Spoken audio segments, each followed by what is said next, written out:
ഇതെന്റെ ഉണ്ണിയേട്ടനൊന്നുമല്ല, ഇതേതോ പിച്ചക്കാരൻ ലോട്ടറി അടിച്ച പോലെ ഉണ്ട്. അനിയനാ? ആരുടെ അനിയൻ? അല്ല, ഉണ്ണിയുടെ അനിയനല്ലേ? അതെ. ആ, ഞാൻ ഉണ്ണിയുടെ ഫ്രണ്ടാ. ദുബായിൽ നിന്നാണ് വരവ്. എന്റെ പേര് ബിജു. BIJU, ബിജു. നല്ല പേരല്ലേ? അകത്തേക്ക്. നമസ്കാരം. സിസ്റ്റേഴ്സ് ആണല്ലേ? അയ്യോ, ആളെ കണ്ടപ്പോ ഒന്ന് പേടിച്ചുല്ലേ? പേടിക്കണ്ട, എന്റെ ഏട്ടൻ നല്ല സുന്ദരക്കുട്ടപ്പന. ആദ്യം അനിയൻ ഇരിക്കി. ഞങ്ങൾ ദുബായിക്കാർ ഇരുത്തിയിട്ടേ ഇരിക്കാറുള്ളു. ഇരിക്കി. അച്ഛനാണല്ലേ? എന്റെ മോളുടെ. ഞാൻ വിചാരിച്ചു എന്റെ മോളുടെ ഇരിക്കുന്നു. ഔട്ട് ഹൗസിലെ പുതിയ താമസക്കാരാ. ആ വണ്ടി മാത്രം അവിടെ വെച്ചിട്ട് ബാക്കിയുള്ള സാധനങ്ങൾ എല്ലാം ഇങ്ങോട്ട് എടുത്തോ. എല്ലാം ഇങ്ങോട്ടേക്കുള്ളതാ. ഉണ്ണി തന്നുവിട്ടതാണേ. ഉണ്ണി വരുന്നതിനെ കുറിച്ച് വല്ലതും പറഞ്ഞായിരുന്നു? ഒന്നും പറയാൻ പറ്റാത്ത അവസ്ഥയാ. അപേക്ഷ കൊടുത്തിട്ടുണ്ട്. അപേക്ഷയോ? ലീവിനെ. വലിയ തിരക്കല്ലേ, ഒരു ദിവസം പോലും മാറിയിക്കാൻ പറ്റില്ല. അവിടെ എന്താ ജോലി? എനിക്ക് അവിടെ ഗോൾഡ് ഫാക്ടറിയിലാ ജോലി. തനിക്കല്ല, ഉണ്ണിക്ക്. ഉണ്ണി അവിടെ വലിയ പൊസിഷനിലല്ലേ? നിങ്ങൾക്കൊന്നും ചിന്തിക്കാൻ പറ്റാത്ത പൊസിഷനില് എന്ന് പറയുമ്പോ ദുബായിലെ ഷെയ്ക്കാ.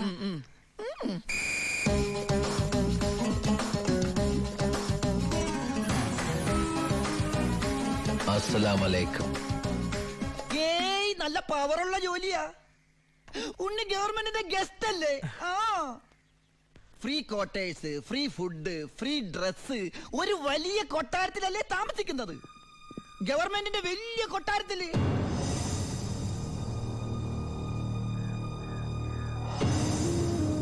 ആ കൊട്ടാരത്തിൽ പ്രവേശിക്കാൻ സ്പെഷ്യൽ പെർമിഷൻ വേണം.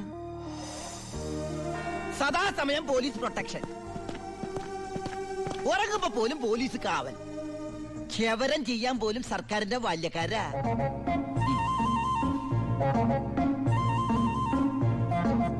ഫുഡാണെങ്കിലാ 5 സ്റ്റാർ ഫുഡല്ലേ?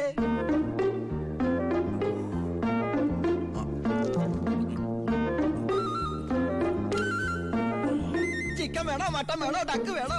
ഓ, ഇങ്ങനെ ഒരു മകനെ കിട്ടിയ അമ്മ ഭാഗ്യവതിയാണ് അമ്മേ.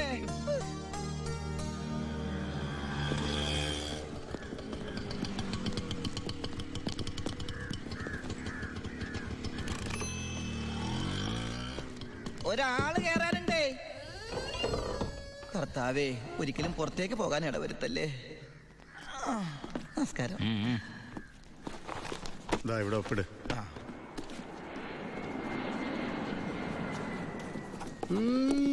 ഇത് ആരുടെ ഒപ്പാടാ? എന്റെ അപ്പന്റെ ഒപ്പ. അപ്പം മരിച്ചപ്പോ എനിക്ക് തന്നതാ. മതി മതി മതി. ഈ സാധനങ്ങളൊക്കെ സ്റ്റോറി കൊണ്ട് ഏൽപ്പിച്ച് ഡ്രസ് മാറി സെല്ലോട്ട്. ഞാനിപ്പ ഡീസന്റ് ആയി സാറേ. ഇതെന്റെ പേഴ്സല്ലേ? അതല്ലേ പറഞ്ഞ ഞാൻ ഡീസന്റ് ആയിരുന്നു. പോണ വഴിക്ക് പോലീസ് പിടിച്ചാൽ കൊടുക്കാനൊന്നും എന്റെ ഉണ്ടായിരുന്നില്ല. തുറന്നു നോക്കിയപ്പോ അതിന്റെ അകത്തും ഒന്നുമില്ല. ഇപ്പൊ ഇതിനകത്ത് വല്ല ഉണ്ടടാ? തുറന്നു നോക്ക്. പറഞ്ഞു, നിന്നെ പോലെ നല്ല കള്ളന്മാർ ഇപ്പൊ ഇല്ല. സാർ എന്നെ പുകട്ടരുത്, ഞാൻ പെരുങ്കള്ളനാകും. അകത്തോട്ട് പോടാ. ഈ പരോള് കഴിഞ്ഞു വന്ന വഴി ഞാൻ മറന്നു.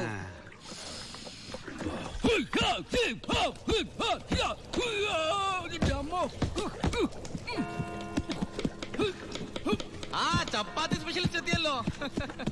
ഹായ് എവരിബഡി, പൊറിഞ്ഞു വന്നു. ഞാനില്ലാഞ്ഞിട്ട് ബുദ്ധിമുട്ടൊന്നും ഉണ്ടായില്ലല്ലോ. എന്തായി? നീ പറഞ്ഞ പോലെ കച്ചി വന്ന് കാശുമായിട്ട് ഞാൻ ഡ്യൂട്ടി പെയ്ഡ് ഷോപ്പിൽ പോയി സാധനങ്ങളെല്ലാം വാങ്ങി വീട്ടിലെത്തിച്ചിട്ടുണ്ട്. ആർക്കും സംശയം തോന്നിയില്ല? സംശയം? ഹേ, ഞാൻ ദുബായിക്കാനായി വിലസില്ലേ? എന്റെ ഹെയർ സ്റ്റൈൽ എന്നെ മാറ്റിക്കളഞ്ഞില്ലേ? ഫേസ് ഇത് തന്നെയല്ലേ, പിന്നെന്താ കാര്യം? എത്ര നല്ല ആൾക്കാരാടാ നിന്റെ വീട്ടുകാരി. നീ എങ്ങനെ ആ കുടുംബത്തിൽ പിറന്നടാ? ഇവിടെ നീ പരമശിവം, അവിടെ ഉണ്ണി ദാമോദർ. നീ പെരുങ്കള്ളനാ.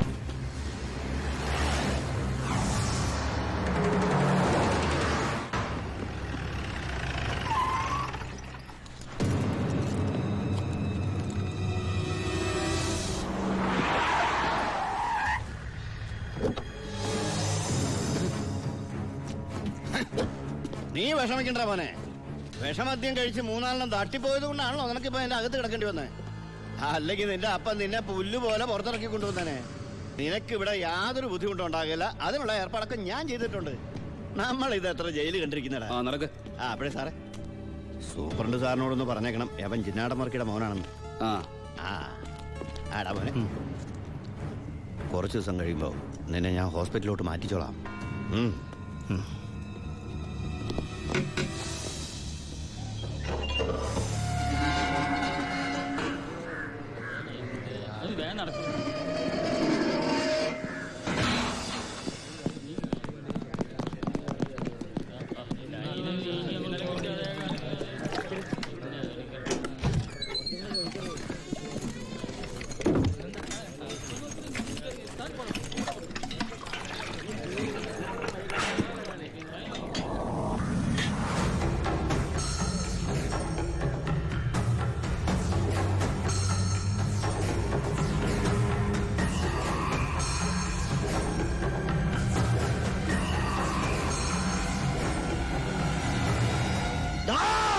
ഈ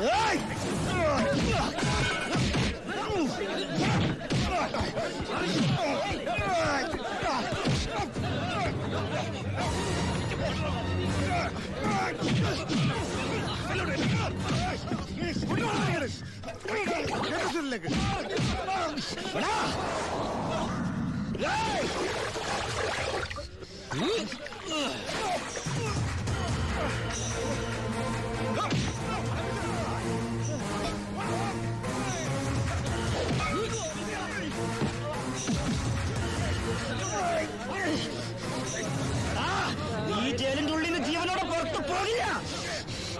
നിന്നെ കൊല്ലും ഞാൻ. നീ കരുതിരുന്നോ?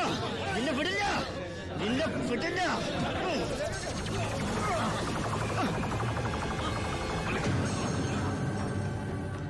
Paramasivam, sorry sir.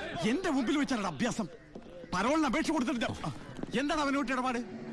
All Kerala criminals അസോസിയേഷനിൽ അവനും മെമ്പറല്ലേ സാറേ? ഇടപാട് കാണാതിരിക്കൂ. ഛേ, മേത്തൊക്കെ സാമ്പാറുമായി. ഇതിൽ ചോറും കൂടി വിളമ്പട്ടെ സാറേ? 2 പപ്പടം കൂടി തടാ, പൊടിച്ചു കളയാൻ. ആരാ ചോറ് വെച്ചത്? പപ്പട ഇല്ലെന്ന് അറിയില്ലേ? മതിയടാ. മതിയെങ്കിൽ മാറ്. അവൻ എന്തിനാടാ നിന്നെ ചവിട്ടിയത്? അവനെന്നെ ചവിട്ടാൻ തോന്നിയിട്ടുണ്ടാവും. അപ്പൊ അവൻ എന്നെ ചവിട്ടാൻ തോന്നിയില്ലല്ലോ. അതിന് നീയല്ലല്ലോ അവന്റെ ഏട്ടനെ കൊന്നത്. നീ ഒരാളെ കൊന്നു എനിക്ക് വിശ്വസിക്കാനാവുന്നില്ല. കേട്ടുമടുത്തിട്ടുള്ള സാധാരണ പ്രശ്നം തന്നെ എന്റേത്. പക്ഷേ ഒരു നോർമൽ ആൾക്കുണ്ടാകാവുന്ന ഏറ്റവും വലിയ പ്രശ്നം സാമ്പത്തിക ബാധ്യത. കടം കൊണ്ട് നിൽക്കക്കള്ളിയില്ലാതെ ആത്മഹത്യയുടെ വക്കത്തെത്തി എന്റെ കുടുംബത്തെ എങ്ങനെയെങ്കിലും രക്ഷിക്കണമെന്ന ഉദ്ദേശത്തോടെ ഞാൻ നാടുവിടാൻ തീരുമാനിച്ചു. ഒരു രാത്രി എങ്ങോട്ട് പോണെന്നറിയാതെ നാഷണൽ ഹൈവേയിൽ ഞാനങ്ങനെ നിന്നു. ഈ സമയം ദൂരെ നിന്ന് ദേവദൂതനെ പോലെ ഒരു ടാങ്കർ ലോറി വരുന്നത് ഞാൻ കണ്ടു. ദൈവം തോന്നിപ്പിച്ചാണോന്നറിയില്ല, ആ ഡ്രൈവർ വണ്ടി നിർത്തി. ഞാനും കൂടി പോന്നോട്ടെ? എങ്ങോട്ട്? അങ്ങനെ ഇന്ന സ്ഥലമൊന്നുമില്ല, എവിടം വരെ പോണു അവിടം വരെ. ഓ, അവിടെ കയറ്. സോറി.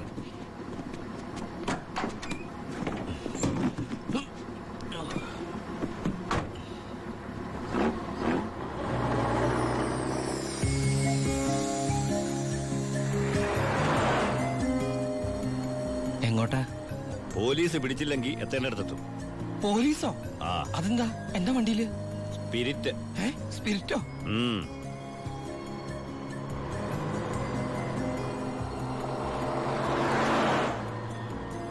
ഇതൊക്കെ ഒറ്റയ്ക്ക് ഉണ്ടാവാൻ പേടിയില്ലേ? ഒറ്റയ്ക്ക് കൊണ്ടുപോകുന്ന അതിന്റെ സുഖം. പോലീസ് പിടിച്ചാൽ എന്നെ മാത്രം നോക്കിയാൽ മതിയല്ലോ. അപ്പൊ ഈ പോണ വഴിക്ക് പോലീസ് പിടിച്ച എന്റെ കാര്യം? അത് പോലീസുകാർ നോക്കിക്കോട്ടെ. നിന്നെ പിടിച്ച എനിക്കെന്താ? നിനക്ക് എന്നെ കുറിച്ച് ഒന്നും അറിയില്ല, എന്റെ പേര് പോലും. എന്താ ബായുടെ പേര്? അത് വേണ്ട, എന്നാലും പറ ബായ്. നീ ഇപ്പൊ എന്താ വിളിച്ചത്?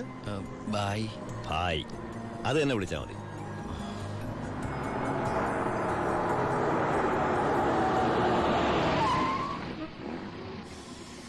എന്താ നിർത്തിയത്? എന്നെ ഇറക്കി വിടാനാണോ? ഏയ്, ദാ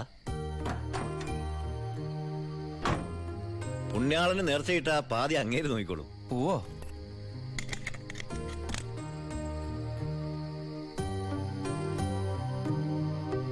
എന്റെ പുണ്യാള, നേർച്ചിടാനായിട്ട് എന്റെ കയ്യിലൊന്നുമില്ല.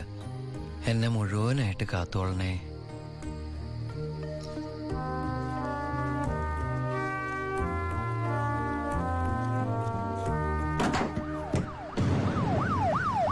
യോ, പോലീസ്!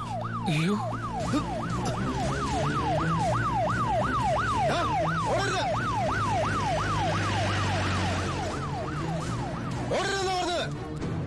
നീ എന്നതാടായി പറയുന്നത്? ലോഡ് പോലീസ് പിടിച്ചെന്നോ? അതേ മുതലാളി, ഞാൻ ഓടി രക്ഷപ്പെട്ടതാ. ഇതിലെന്തോ ചതിയുണ്ട് ചേട്ടായി. കൊച്ചു മുതലാളി എന്നെ സംശയിക്കരുത്. വർഷം കുറെ ആയില്ല ഞാൻ നിങ്ങളുടെ കൂടെ ആയിട്ട്. എത്ര വർഷമായാലും നീ കള്ളപ്പണിയല്ലേ ചെയ്യണത്? കള്ളൻ എന്നും കള്ളൻ തന്നെയാടാ. ഇതേ ലക്ഷങ്ങൾ ഏർപ്പാടാ. ബേബി കുഞ്ഞേ, ചേട്ടോ, ചേട്ടാ സത്യം പറ, ഞങ്ങളുടെ ലോറിയിലൂടെ എങ്ങോട്ടാ മറിച്ചു വിറ്റത്? ഇയാളുടെ മോന്ത കണ്ടാലറിയാം 10 കാശ് കയ്യിൽ കിട്ടിയിട്ടുണ്ടെന്ന്. നമുക്ക് പോലീസ് പരാതിപ്പെടാൻ പറ്റില്ലല്ലോ, സംഗതി സ്പിരിറ്റ് അല്ലേ. ഇവനെ കൊണ്ട് സത്യം ഞാൻ പറയിപ്പിക്കാം. പറയടോ. ഞാൻ പറഞ്ഞത് സത്യമാ. നീ പറയില്ലല്ലേ? പറയടോ. ലോഡ് ആർക്കാ നീ മറിച്ചു വിറ്റത്? കുഞ്ഞേ,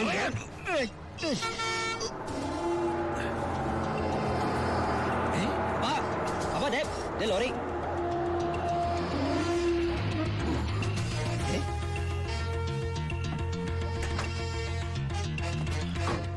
നല്ല ആളാട്ടാ.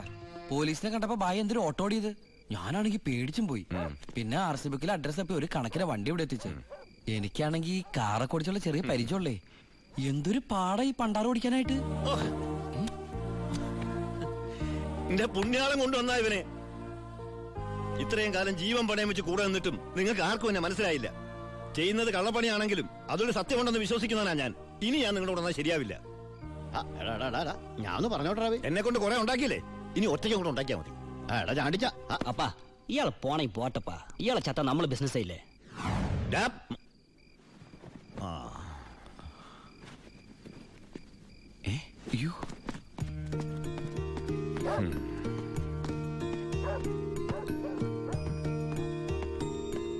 നീ എങ്ങോട്ടാ? ബായി എങ്ങോട്ടാ? എങ്ങോട്ടെങ്കിലും. എന്നാ ഞാനും എങ്ങോട്ടെങ്കിലും. വാ. ബായി സത്യമുള്ളവനാണെന്ന് എനിക്ക് തോന്നി. ഞാൻ അയാളുടെ കൂടെ കൂടി. ബായിക്ക് ഭാര്യയുണ്ട്, മകനുണ്ട്. മകനെന്ന് പറഞ്ഞ ബായിക്ക് ജീവനാ. ശിവന് കുറച്ച് ചോറിട്ടോടി. ശിവനല്ല, ഉണ്ണി. ചോറ് വേണ്ട, അതിന് പകരം പപ്പടം എടുത്തോളാം. നമ്മുടെ പരമശിവത്തിന്റെ നല്ല ഛായയില്ലടി ഇവന്. എനിക്കും കണ്ടപ്പോഴേ തോന്നി. ആരാ ഈ പരമശിവം? പണ്ട് ലോറി താവളത്തിൽ നിന്ന് കിട്ടിയതാ അവനെ. പിന്നീട് എനിക്ക് എന്റെ സ്വന്തം അനിയനെ പോലെയായി. 4 കൊല്ലം മുമ്പ് ഒരു ലോറി ആക്സിഡന്റിൽ അവൻ. ഇന്ന് വഴിയോരത്ത് നീ നിൽക്കണ കണ്ടപ്പോ ഞാൻ അവനെ ഓർത്തുപോയി. അതാ നിർത്തിയത്. എന്നെ ആ അനിയനായിട്ട് കണ്ടൂടെ? അതിനെന്താടാ ശിവ? ശിവനല്ല, ഉണ്ണി. എനിക്ക് നീ ശിവൻ തന്നെയാ. അങ്ങനെ ഉണ്ണി എന്ന ഞാൻ ബായിക്ക് ശിവനായി. ബായിക്ക് ഈ പരിപാടി സ്വന്തമായിട്ട് തുടങ്ങിക്കൂടെ? നീ വിചാരിക്കും പോലെ അത്ര നിസാരമല്ല കാര്യങ്ങള്. ഇത്രയും കാലത്തെ എക്സ്പീരിയൻസ് വെച്ചിട്ട് ഒരു ലോഡ് ഒപ്പിക്കാൻ ബായിക്ക് പറ്റില്ലേ? അത് പറ്റും. പക്ഷെ എങ്ങനെ കടത്തിക്കൊണ്ടുവരും? ചെക്ക് പോസ്റ്റിലൊക്കെ നല്ല കാശറിയണം. അതെവിടുന്ന്? ഒന്ന് ഞാൻ പറയാം.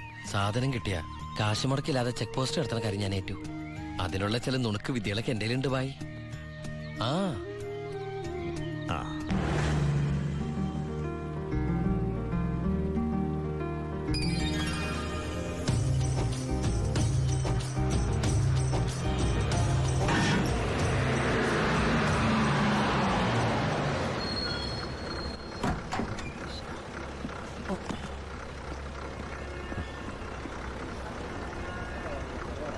സാറേ, വണ്ടി.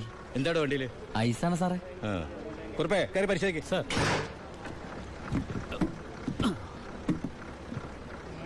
നന്നായി പരിശോധിക്കണോ? സാർ, സാറേ പെട്ടെന്നായിക്കോട്ടെ, അല്ലെങ്കിൽ ഐസ് ഇപ്പൊ ഐസ് വാട്ടർ ആവും. സാറേ ഇത് ഫുൾ ഐസാ. അടച്ചേക്ക്. ഓ ചാടിക്കോ ചാടിക്കോ, അല്ലെങ്കിൽ ഐസാവും.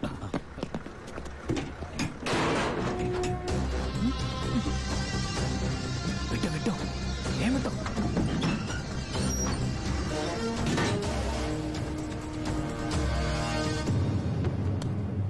പെട്ടെന്നാവട്ടെ. ശിവ, എന്റെ പുണ്യാളച്ചു, നീ ഇങ് എത്തുന്നത് വരെ ഞാൻ മുള്ളേ നിൽക്കായിരുന്നു. സ്പിരിറ്റ് എന്തേടാ? ദാ ഇതൊക്കെയാ. ഈ ഐസ് കിട്ടേ? ഞാൻ കാണിച്ചു തരാം.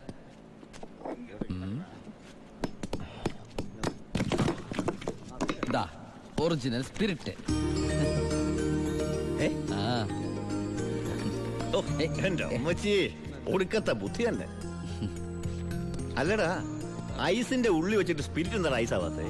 എന്റെ ബായ്, വെള്ളം 0 ഡിഗ്രി സെന്റിഗ്രേഡിൽ ഐസ് ആവും. പക്ഷെ സ്പിരിറ്റ് ഐസ് ആവണമെങ്കിൽ -112 ഡിഗ്രി എങ്കിലും വേണം. കെമിസ്ട്രി പഠിച്ചതിന്റെ ഗുണ. എന്തായാലും കെമിക്കറി കണ്ടുപിടിച്ച. കെമിക്കറി അല്ല, കെമിസ്ട്രി. അവൻ ഭയങ്കര തന്നെ. ഇത് എത്ര രൂപയുടെ മുതലാന്ന് അറിയാമോ നിനക്ക്? നിനക്ക് ഞാൻ എന്താടാ തരേണ്ടത്? ഈ ലാഭത്തിന്റെ പകുതി നീ എടുത്തു അല്ലേ? വേണ്ട, ഇത് മുഴുവൻ നീ എടുത്തു. വേണ്ട ബായ്. ബായ് ആ ചിന്നാടന്മാരെ അവിടെ ജോലി ചെയ്തിരുന്നപ്പോ ഒരു ലോഡിന് എത്ര രൂപ കിട്ടിയിരുന്നേ? 5000 ഉലുവ. 5000 ഉലുവ മതി എനിക്ക്.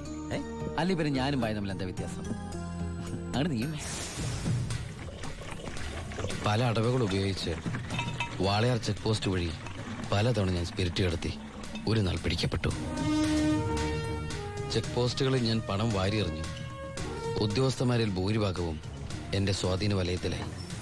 പിന്നെല്ലാം അവരുടെ അനുവാദത്തോടെയായി. ബായിക്ക് വീടായി, കാറായി, ലോറികളായി. ബായിയുടെ വലങ്കയായി ഞാൻ അവിടെ പരമശിവം എന്ന പേരിൽ അറിയപ്പെട്ടു. വാളയാർ പരമശിവം.